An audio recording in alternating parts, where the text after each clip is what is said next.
Лікувальна водичка у східниці має мінеральні води 4 типів, включаючи нафтусю та боржомі. Мінеральна вода типу нафтуся не має аналогів у Європі до цього дня.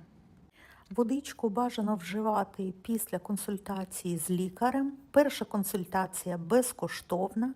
Лікар призначає за потребою вам джерело, з якого саме вам вживати водичку. І водичка є звичайної температури та з підігрівом.